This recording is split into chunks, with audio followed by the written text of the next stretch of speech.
कभी सोचा है कि लकड़ी जैसी आम रोजमर्रा की चीज के लिए भी कोई खास दिन मनाया जा सकता है? आज हम वर्ल्ड वुड डे के पीछे छिपी एक बहुत ही दिलचस्प कहानी जानने वाले हैं। एक ऐसी कहानी जो जंगलों और हमारे रिश्ते के बारे में हमें बहुत कुछ सिखा जाएगी।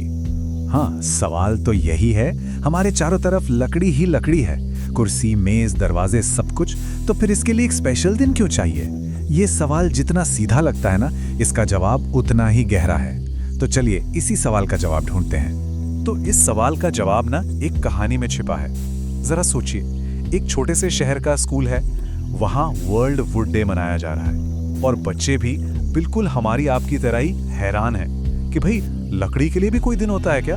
अब देखिए, स्कूल की असेंबली में एंट्री होती है मिश्रा सर की, लेकिन वो अकेले नहीं आते। उनके हाथ में एक पुरानी, थोड़ी घिसी पिटी सी लकड़ी की कुर्सी है। सारे बच्चे हैरान हैं, सोच रहे हैं कि असेंबली में इस कुर्सी का क्या काम भला।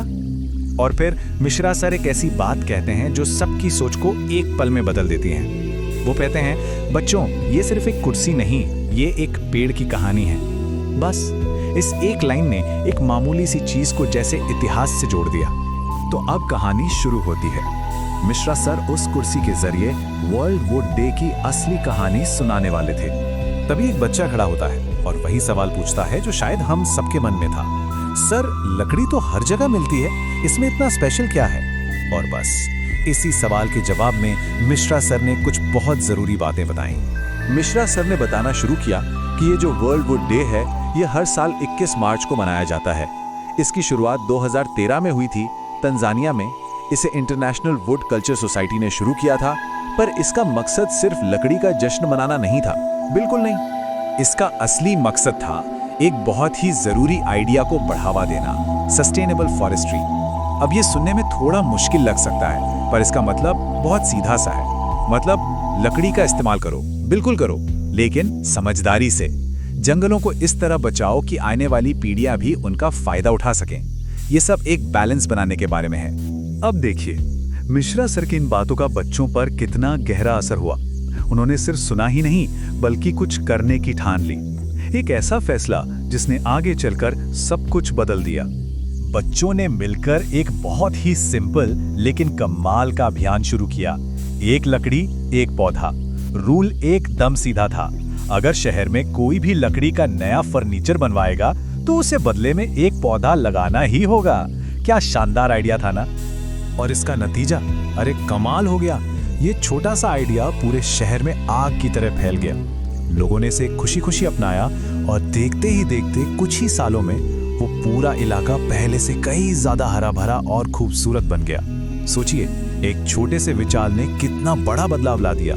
और इस एक अभियान से ना लोगों की सोच में एक बहुत बड़ा बदलाव आया। उन्हें यह समझ आया कि असली दौलत लकड़ी के महंगे फर्नीचर में नहीं, बल्कि उन जिंदा पेड़ों में है जो हमें सांस लेने के लिए हवा देते हैं।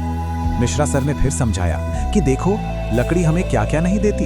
हमारे घर, हमारी किताबें जिनसे हम पढ़ते हैं, यहाँ तक कि हमारे म्यूजिकल इंस्ट्रूमेंट्स भी। ये हमारी जिंदगी को कितना आरामदायक बनाती है। लेकिन इसके बाद उन्होंने वो सबसे जरूरी बात कही जो इस पूरी कहानी का दिल है।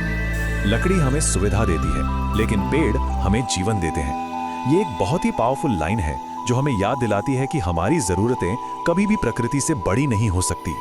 तो आखिर इस पूरी कहानी से क्या सीख मिलती है?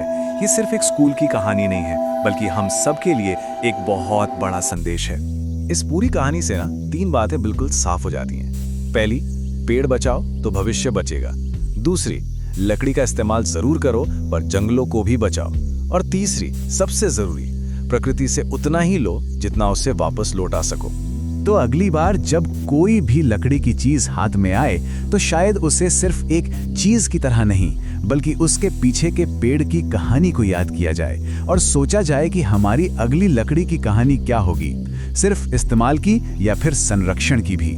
ये एक सवाल है जो हम सबको खुद से पूछना चाहिए।